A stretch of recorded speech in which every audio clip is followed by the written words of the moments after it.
Now, there's been a lot of talk about the FTC being unfair, their case being pretty much in turmoil, and the fact that they pretty much have become a joke to everyone. In fact, I would go as far as saying that if the FTC win this, they pretty much had to pay off the judge in order to get that PI to be granted.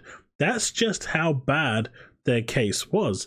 But in reality, if they actually switched their case and spoke about it from a consumer point of view and didn't defend Sony, because at this point, I think it's safe to say that the FTC is a PlayStation exclusive. I mean, there's no two ways about it. They royally screwed this up.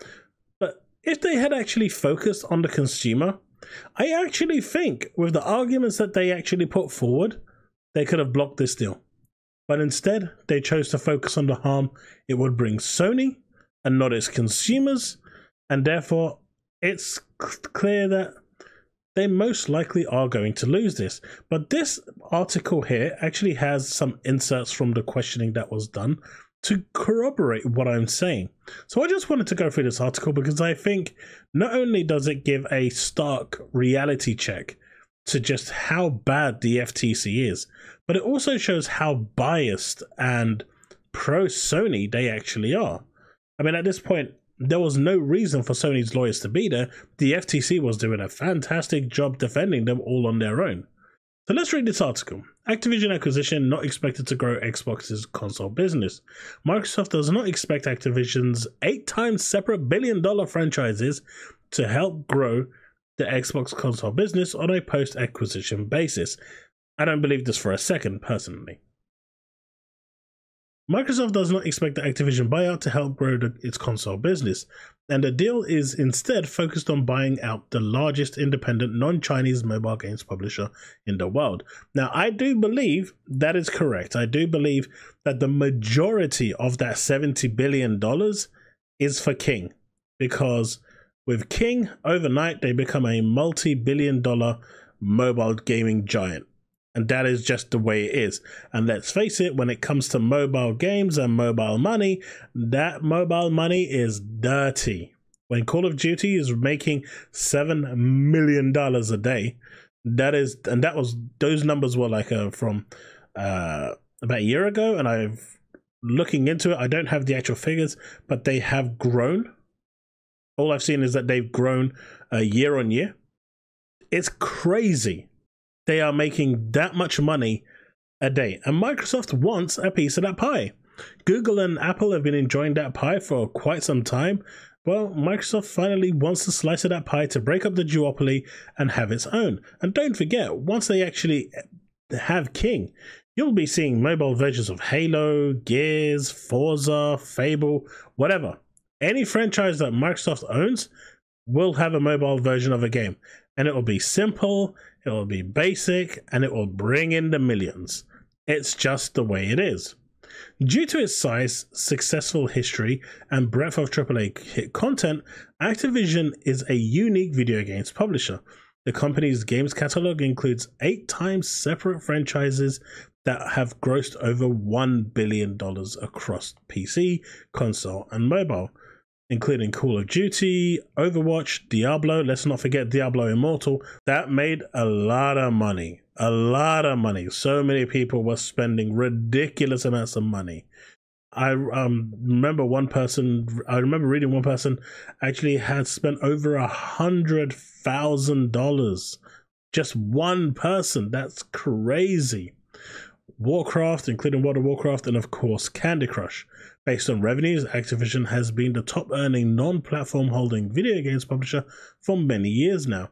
Interestingly enough, Microsoft does not fully expect the $68.7 billion buyout of Activision to help grow its console share. I mean, it is going to grow it. There's just no two ways about it. It is. According to the testimony from Xbox Gaming CEO Phil Spencer, the acquisitions deal model does not include an uptick in console share.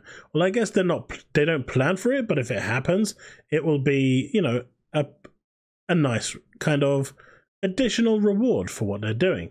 But this is the part that I actually was really interested in. Below we have a line of questioning from the FTC PlayStation exclusive lawyers versus Microsoft Federal Court hearing Commission lawyer James Weingarten interviewed Phil Spencer. The topic was on console, and the FTC was trying to gain a foothold, which it failed historically, in its argument that Microsoft-Activision merger could cause anti-competitive effects in a narrowed console defined by the Commission. But I said, you're paying $70 billion for a mobile business. Phil Spencer said, the business is across mobile, PC, and console. But when you think about the unique opportunity relative to our business today, is that mobile engagement that Activision drives, because Microsoft doesn't really have a foothold in mobile and they really want it. If you could make a decision that would benefit Microsoft and harm Microsoft's competitors, i.e. Sony, in any of the markets, that would be good for Microsoft's gaming numbers, right? That would be good for Microsoft's gaming numbers, right? Phil Spencer said, we are trying to compete in the market. By growing our business, some of our business growth is obviously growth our competitors would like to have. In the end, our growth probably somewhere comes from our competitors not realizing that growth themselves. It's really important, this definition here, right? So what they're saying is, if Microsoft wanted to actually use Activision to gain an advantage, they could do that, right? And it would be good for their numbers. And what the FTC is implying here is, in order for you to grow, you have to hurt someone else. So if you grow your business and take someone else's customers, well, clearly that's anti-competitive, which makes no sense, right? I mean, I get the notion of it, but what they're saying here is that Microsoft isn't allowed to grow as a business. That is what the FTC is implying. We want you to stay small, we want you to stay in this narrow field, and we do not want you to grow outside of your means. If Microsoft is going to grow in a business like console, it can grow by taking share by competitors. Now, this is basically going back to what I'm saying. What the FTC here, the PlayStation exclusive lawyers, is saying, if you're going to grow, that means you have to take share of Sony. And we don't want you doing that, because we want Sony to remain the leading platform as they are right now. It is good for their business. It is good for their profits. It is good for their shareholders. We want this to remain. We don't want you taking anything from them in terms of market share. So if Microsoft is going to grow in a business like console, it's going to take their share on. We ain't going to stand for that. And Phil Spencer said there's no console growth in our deal model. Now, even though they're not like pushing for it, and they're clearly going for the mobile angle here, it's clear that there will be at least some console growth, right? If the games are on Game Pass, people won't want to pay £70 for a game if they can actually get it on Game Pass. Even if they don't buy an Xbox, Game Pass subscriptions should see a rise if the Activision games are going to be on their day and date. Do you have any intention of this deal helping you? And this is the big one, right? This is the absolute big one. How you know that the FTC is a PlayStation exclusive. This is how you know that the FTC is working for Sony. This is how you know that the FTC is so biased that if they win this case, you know that there's been a lot of money being handed around. Do you have any intention of this deal helping you climb out of the third spot? Why would you not hope this deal to help you climb out of the third spot? So what they're saying here is, we don't want you to gain any market share. We don't want you to grow. We don't want you to be successful. We want you to stay third place, last place, and we want the market leader to remain as strong as they possibly are. This is literally the dumbest questioning I've seen. This implicates the FTC so badly. They are literally an embarrassment. They are an embarrassment. Now let's rephrase these questions, right? Let's rephrase these questions. If you could make a decision that would benefit Microsoft and harm Sony's consumers in any of the markets, that would be good for Microsoft's gaming numbers, right? because then Sony's consumers, who are now not receiving those games, who want to play those games, will have to go over to Xbox. Can you see how the FTC could have easily turned this into a win? They could have easily turned this into a win. But instead, they focused on Sony as a corporate company. They are trying to defend a billion-dollar company. But the FTC and the CMA, their sole function is to defend and protect the consumer.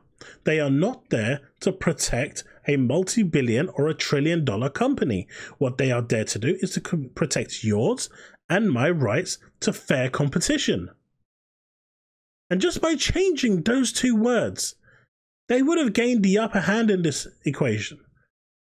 But instead, they are hell-bent on protecting Sony. I mean, it just blows my mind, right? Like, there are so many points that the FTC made that if they actually used their brains and actually worked for the consumer, you and me, they would have actually had a much stronger case on their hand. But instead, they've gone down this burden of proof to try and prove that they are, what Microsoft is doing is going to hurt their beloved Sony. It doesn't make any sense, right? It just doesn't. There is indeed crossover effects of Microsoft folding Activision into Xbox, namely in console. Microsoft should see growth in PC thanks to Blizzard's lineup of games and a dramatic overnight billion-dollar presence on the mobile platform thanks to the thunderous success of King and its free-to-play Candy Crush title.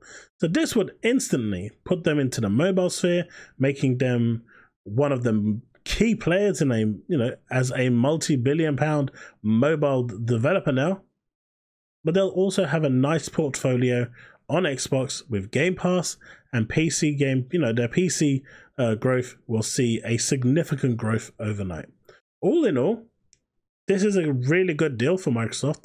The mobile clearly here is the main winner, but the FTC well and truly screwed this up by trying to focus all their efforts on Sony and not the consumer. They shot themselves in the foot. Like, I don't understand how bad they can actually be. I mean, they need more than a miracle now to take this out. With Satya Nadella coming on stand tomorrow, what is he going to say? What could he possibly say that's going to make the case go any better for the FTC? The FTC had the 2 days that they had with Phil Spencer, Sarah Bond, Peter Hines, and Matt Booty to actually get some head ground. But instead, they decided to focus it on a Sony versus Microsoft rather than doing their actual jobs as a consumer versus Microsoft. And of course, Sony, and of course now Microsoft look like the good guys in all of this. And the chances of this going through are extremely high. I don't know. This just looks really bad for the FTC. Let me know what you think in the comment section below, and let's have that discussion. And I'll see you in the next one. Remain legend.